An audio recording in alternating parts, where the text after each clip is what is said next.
Welcome on into 2 hours of NFL power rankings and picks here on CBS Sports HQ Spotlight. I'm Chris Hassel, heading into week 2 in the NFL. We saw an incredible week 1. The Bills make a comeback that we've never seen before. The Chiefs fall alone into the basement of the AFC West. And Aaron Rodgers turns back the clock in a huge performance in his Steelers debut.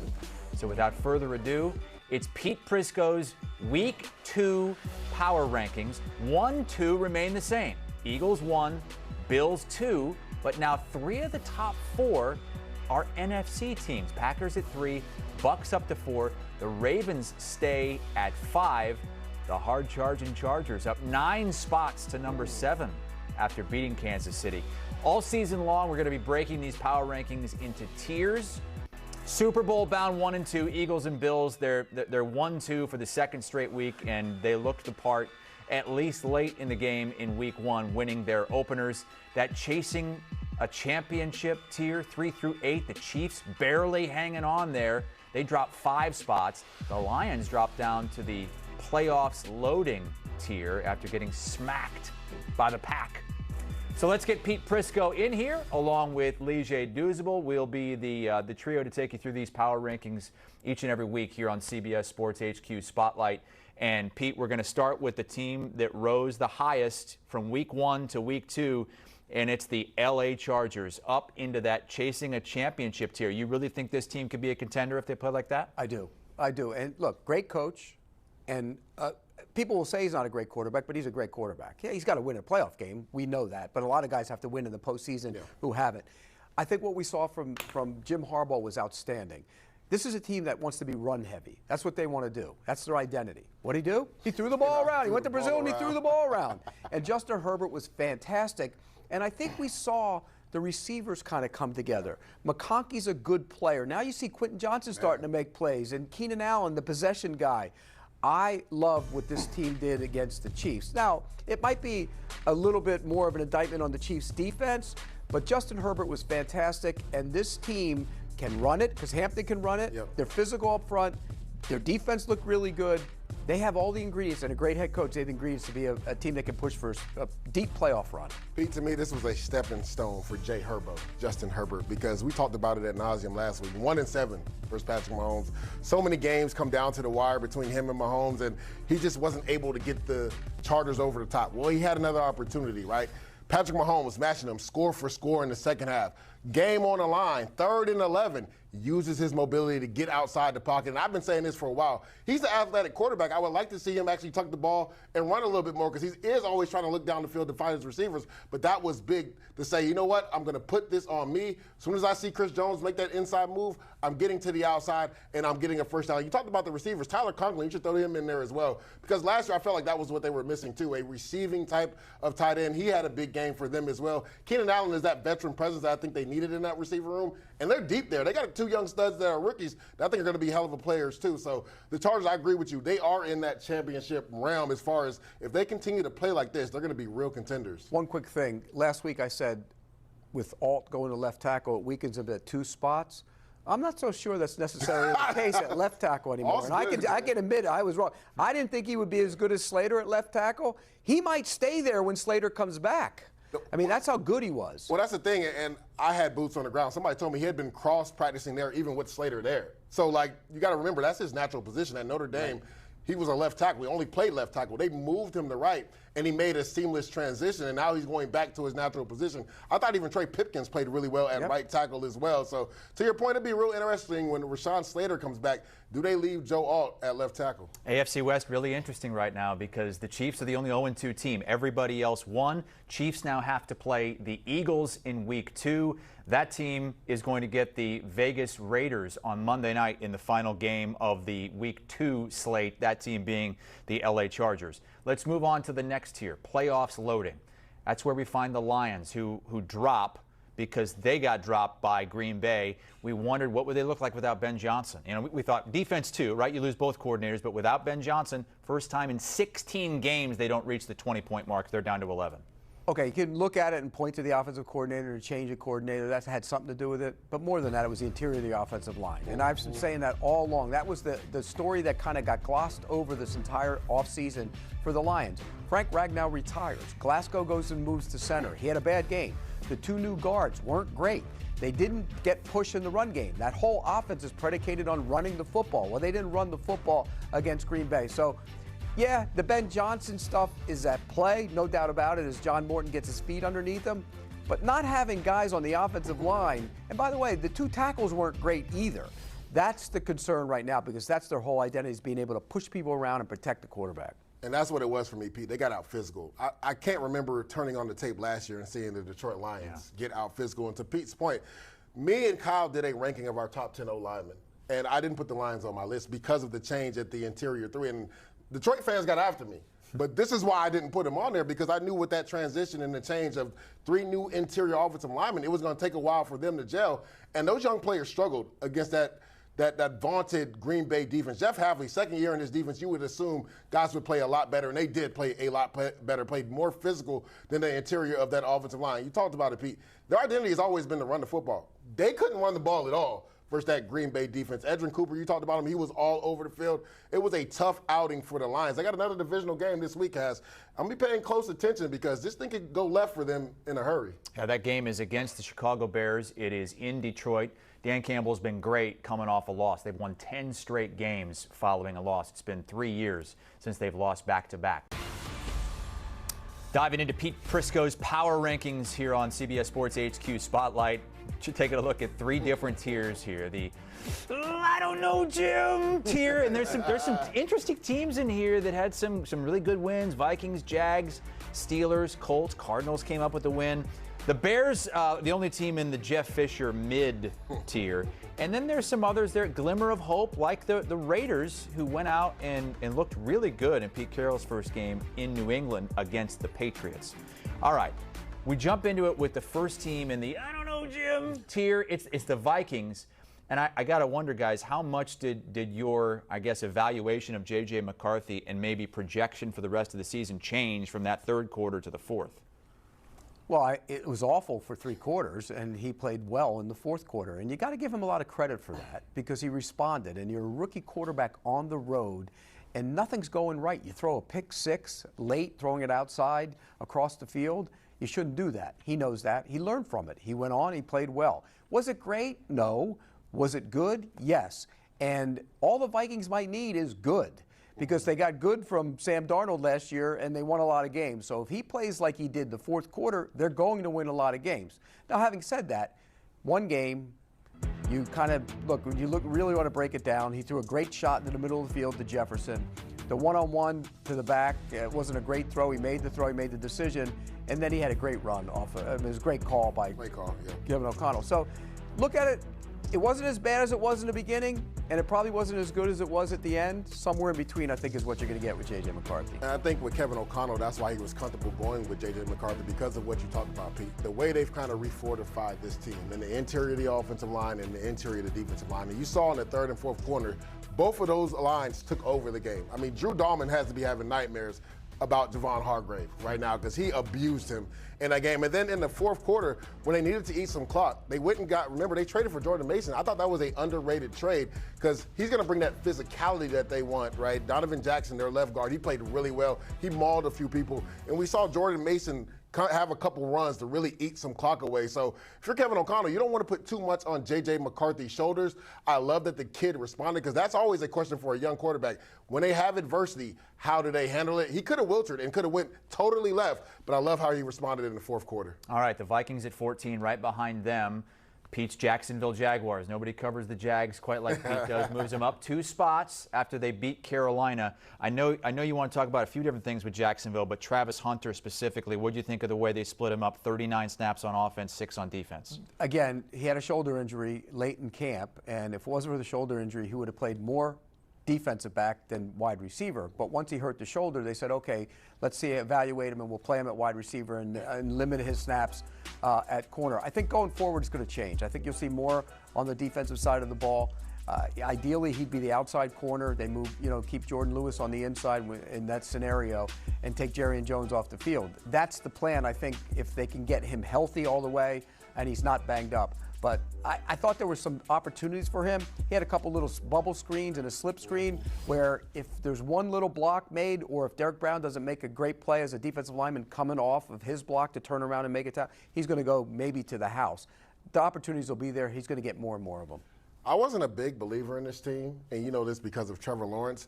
But if they continue to play like they did on Sunday, I'm a believer of the Jacksonville Jaguars, and it's because Liam Cohen and how inventive he is when it comes to different personnel groupings. We saw in Tampa Bay when they had hurt the receiver position, they became a more run-centric team. We saw the Jacksonville Jaguars play 4 different running backs. That's exactly why they traded Tank Bigsby, because they feel like that was one of their deeper groups. Travis Etienne, people have been wondering, when is he going to get back to that explosive back? We saw spurts of it on Sunday. I love how he used Travis Hunter, just getting the ball to him in space. A lot of option routes for him as well. Brenton Strange came alive at the tight end position, and that offensive line got physical in the run game. So I really love that. And then on the defensive side, Campanelli, the way he was able to mix zone and man and also bring in pressure and also showing blitz but then dropping out, I really love what they did on that side of the ball. Jordan Lewis, to me, is a star at the slot corner position. That was a big-time pickup in free agency. They do need to get Brian Thomas going. I mean, he had an end around for a reverse for a touchdown, but he only had, 2 catches in the game. They got to get him going, and I think that starts this week at Cincinnati. Still in the, I don't know, Jim, tier, and it's the Steelers. So why don't you know yet about the Steelers? Why aren't you sold on them being a playoff team despite Aaron Rodgers going out there and throwing for 4 touchdowns? Well, their identity is always running the ball and playing good defense, and they did neither one of those things against the Jets. I mean, they weren't good on defense, and they didn't run the ball. Rodgers played well. Look, I think Rodgers at the end of last year played well for your Jets, and I do think he's capable of doing this type of thing. But they got to run the ball. That's their whole identity with your Pittsburgh Steelers, is run the ball, play good defense, and they didn't do either one of those things against the Jets. So I'm still a little concerned. I'm encouraged by what I saw from Rodgers, but still a little concerned about the other parts of the game. That's the only, if you're the Steelers, that's the only thing that you lean on is Aaron Rodgers, because the rest of their team did not play well at all. We talked about this, Pete, before we came on the air. Metcalf did in spurts. He had a couple drops as well, but he was wide open a lot of times and a lot of run after catch. When you look at it, though, they got pushed around up front. They're usually synonymous with being one of the better run defensive teams in football. And everybody always talks about this high-paying defense. And I've been saying for the last couple of years, they're not the steel curtain defense anymore. They haven't been that for a few years. I mean, they got dominated in the trenches by that young offensive line for the Jets. I feel like Breece Hall is still running the football right now. And also, Justin Fields had a good day throwing the football as well. They really didn't affect him as far as getting to the passer as well. So if you're Mike Tomlin, he just finds a way to out-coach everybody. We saw their kicker, Bozo, just make a ridiculous kick at the end of the game for 60 yards with a minute left. So you love the way Aaron Rodgers played. He hit the guys he was supposed to hit when they were open. That's your job as a quarterback. But there's some real concerns with this defense and that offensive line being able to run block. There's some age on that defense. I mean, you look at T.J. Watt's not a kid, and Cam Hayward's not a kid. Jalen Ramsey's not a kid. I mean, there's some age starting to creep. I'm not saying that that's the reason they didn't play well the other day, but anytime you start Darius Slay, anytime you start getting old guys involved in the defense, it could be a problem. And you got the oldest quarterback in the league as well, but a chance to go 2-0. They host the Seahawks in week 2. Now to the glimmer of hope tier. And here we find the Raiders. Up 5 spots. They go into New England. The Patriots were supposed to be the team that were going to win this game. They were going to make a jump this season. And the Raiders went in there, and you got Pete Carroll, you got Chip Kelly, you got Geno Smith, all new. What impressed you the most? Well, Geno Smith played great. I mean, he threw the ball around. And look, Christian Gonzalez wasn't there, so that matters for the other side. But I thought he did a really nice job of spreading the football around. He was poised. He was composed. I think offensively they're going to score points this year. You know, we only saw a little bit of what Ashton Genty could do. I think he's going to get going as well. So I'm not worried about the Raiders' offense. It's the other side of the ball. And they did some good things the other day, but that offense was not very good for New England. But can they consistently stop people on that side of the ball? Because you look at it, where are the players? You got Max Crosby and Thomas Booker played well, though. Yeah, but I know, I mean, Jamal Adams, Devin White. We hear our producer Jack's talking about Devin White. I mean, it's not a great defense, so they're going to have to score a lot of points. Pete, you know I told you this when the season started. I said people are going to hate to see the Raiders on the schedule. And it's because of Geno Smith. Nobody throws more perfect passes than him. He set a record for a quarterback debuting for the Raiders with 362 pass yards. Brock Bowers, I know he got banged up in the game, and it seems like he will be all right. Over 100 yards. He's still a mismatch that nobody wants to see, safety or linebacker. Jacoby Myers, I know he wanted a new deal. He played really well in that game. And me and you talked about Dante Thornton being that down-the-field threat. They got him the ball a few times. I think this is a team, like you said. Tucker the ball, too? Yeah, we didn't even see the best of Ashton Genty. Now, we saw a physical run at the goal line, and that's what he's synonymous with. But this is a team that people, when they see them on the schedule, they're going to be like, we're in for a dogfight. I'm not saying they're making the playoffs, but they're going to be a tough out week in and week out. Chargers have them this week. It's in Vegas. That'll be the second game of our Monday night doubleheader.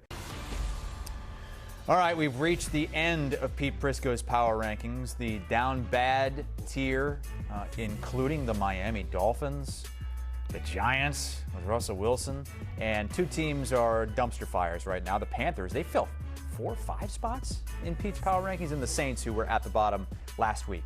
Let's start with the Dolphins. Chris Hassel, Leger Douzable, and Pete Prisco. I know you've talked about them a lot. You said before the season this was basically a dumpster fire, and that might have been the worst performance of all for Mike McDaniel week 1. It was awful. And when you watched it and you watch it back, you go, could they really have been that bad? And it was across the board. They didn't do anything well. You know, sometimes you watch a game and you go, okay, they did something well. They did nothing well. And so, again, it goes back to my whole theory on this team. You can't be lenient with players for 3 years and then all those 2 or 3 years, and then all of a sudden try and be a tough guy. Yeah. It's not going to work. They'll see right through it. And that's what they tried to do. They went on an 11-day trip in training camp to bond, to learn how to be a team together. That's the whole idea behind that. Well, it didn't work. Maybe they should have stayed home, because right now the Dolphins are awful. And really, you look at their offense. Well, Patrick Paul did a nice job. He's one of the few bright spots. But you look at that offensive line, that defensive line, it should be dominant on the defensive line. It wasn't. Yeah. It just wasn't a good showing. I'm concerned about this team. And if they don't turn it around, they're going to have to make big changes. And the question becomes, do they make a change during the season? Just looking at this Miami Dolphins team, first and foremost, I don't believe the Colts punted the entire game. They didn't. They scored on all 7 Exactly. Daniel Jones. With Daniel Jones. And I look at it like this, right? I had the pleasure of sitting down with Mike McDaniel, and I brought up the culture issue, right? Because that is something that everybody has been talking about. And until you change the narrative, people will continue to call you not a tough team. There's culture issue. Soft. Guys don't listen to the coach. Like, those are things that are going to continue to be loud until you remedy this, right? And then on Sunday, it seemed like it all came to a head. Because you talked about it. Daniel Jones, who a lot of people thought was maybe going to be a backup quarterback for the rest of his career, he went up there and cut you up. Another issue I have is personnel issues, right? Why did Willie Gay not play? To me, he was their best player throughout training camp. He didn't play one defensive snap on defense. We just talked about it. The Colts never punted. You don't think you might want to change some things up, change up some personnel to see if somebody can provide a spark? Because he's instant energy. So there's a lot of concerns when you look at the Miami Dolphins. And you will continue to get those questions. Is the culture bad? Do people listen to the coach? Is this a soft team? And I don't like saying that loosely, because as a player, that's the most disrespectful thing. That's the most disrespectful thing you can say about somebody is they're soft in the NFL locker room. So there's going to be questions asked until they remedy it. Well, okay, I knew you didn't want to say it. I was going to call you out for not saying it, but you said it. And here's the thing about it. Look, soft is relative. Look, soft in life, those guys, not a one of them is soft in life when it relates to that. But soft compared to other teams, that's the perception of the Miami Dolphins, that they're a soft football team. You go around, you talk to other teams, you talk to other coaches. What do they say? They're soft. And that's not just physical, that's mental too, right? Both. Because when you talk about playing in inclement weather, 40-degree weather, that's a mental thing. It's not just a physical thing. So again, until they remedy that, people are going to continue to ask the question about the Miami Dolphins and their head coach, Mike McDaniel. They allowed Daniel Jones to become the first quarterback in NFL history to lead his team to a score on every single drive. Meanwhile, the team right behind the Dolphins in the power rankings, the New York Giants, they let Daniel Jones go. They bring in Russell Wilson. He doesn't lead a single touchdown drive. They only kick a couple of field goals, but yet, Pete, they're still going to go with him this week at the Cowboys. Is that a mistake? I feel bad for Russell Wilson, and here's why. Halloween's right around the corner, and you know we see a lot of ghosts at Halloween. Well, he sees them every Sunday. Every single Sunday. His eyes come down and look at the rush every single time he gets a little hint of pressure, and you can't play quarterback that way. What are they doing here? Okay, whether Jackson Dart is ready for it or not, you're not winning with that guy. You're not winning with Russell Wilson. And they'll say, well, I want to worry about the psyche of my young rookie quarterback. If you put him in there and he doesn't play well and you ruin his psyche, then he wasn't meant to be your starting quarterback. That's the way I see it. So bottom line is they should go to Jackson Dart. Russell Wilson's awful. He's a career backup now. That's what he should be. And at some point, they have to make that decision. I mean, it's a crazy graphic when you look at it. 0 touchdowns in 3 straight season logo. Openers. Like, that's how long ago it was when a team did that. And to Pete's point, when is it Jackson Dart's time? Because we saw Malik Neighbors, him animated on the sideline, him and Brian Dable going back and forth. And it's because he said that I was going to say something if I feel like things aren't right? You want me to step up and be a leader? I'm going to say something if things aren't right. Well, you have to be worried if you're Brian Dable in that locker room. Because if they feel like Jackson Dart gives them the best chance to win, and you're waiting because you're looking for a quote-unquote soft landing spot, which may or may not be Week 5 versus New Orleans Saints, the locker room is going to look at the head coach crazy. Because it's like, Coach, we obviously aren't getting things done with the current quarterback that's playing right now. Why not put the young guy in? We drafted him in the first round for a reason. And we were talking about how this defense was kind of going to be like a championship-type defense. That defense didn't play that well either. Now, Brian Burns rushed the passer really well, but overly, they didn't play really well at all either. So this is dangerous grounds for Brian Dable and that coaching staff because players in the locker room know. They know if a guy gives them a legit shot to win, and they feel like the guy that's playing doesn't give them a legit shot to win, it can get ugly in that locker room. Getting the little massage room and the room for all the players, Russell Wilson did that, and going to the Knicks games and stuff with the players. It only buys you so much grace with them. If you can't help them win, get the hell out of here and put Jackson Dart in. Well, they are going to have to put up some points this week, you would assume, because they go to Dallas to face the Cowboys. But the Giants aren't a dumpster fire, at least not in Pete Prisco's tiered system. The Carolina Panthers are. And you weren't here for it, Pete, but upstairs, poor James Lambert's one of our producers, biggest Panther fan I've ever met in my life. He comes up to Leger and he said, Leger, you went to Panthers camp and you told me to get excited about your Panthers again. They're going to be much better. What happened? The rain delay. Stop it. I'm just going to say the first quarter and a half, the Panthers actually played well. And you have to admit that. They played well the first quarter and a half. After that rain delay, I don't know what team that was. It was bad. They couldn't stop the run. Guys were missing tackles. I thought Derek Brown played well. I even thought Turk Wharton played pretty well as well. And Tedero McMillan was a home run pick. He's the glimmer of hope for this team. But Bryce Young missed a few throws. Hunter Renfrow had some crucial drops in that game as well. That was not the team that I saw throughout training camp. I thought for sure they would at least compete a lot better in that second half. You mentioned the problem. The problem is the quarterback. The quarterback is not very good. And he might have been fool's gold at the end of last year. Usually what do I say, Chris? You are what you are. And he played well at the end of last year. Yeah. And everybody went into this season thinking, oh, that's going to carry over. That's who he is now. No, it isn't. There were actually plays, and if you go back and watch the tape, you'll see it, where he's got to half jump up to look over the line to throw a pass. I'm dead serious. There was a play or two where he had to do that. He just scrambled well. He doesn't see it very well. Yeah, there was a throw here and there that could have been caught, but he also got away with a pick six. You remember that play? Yeah. He threw a pick six. He threw it like that. On 4th and 1, he threw the ball into the crowd. I mean, from the end zone, 4th and 1, deep in the territory, instead of trying to make a throw into the end zone, he threw it into the crowd.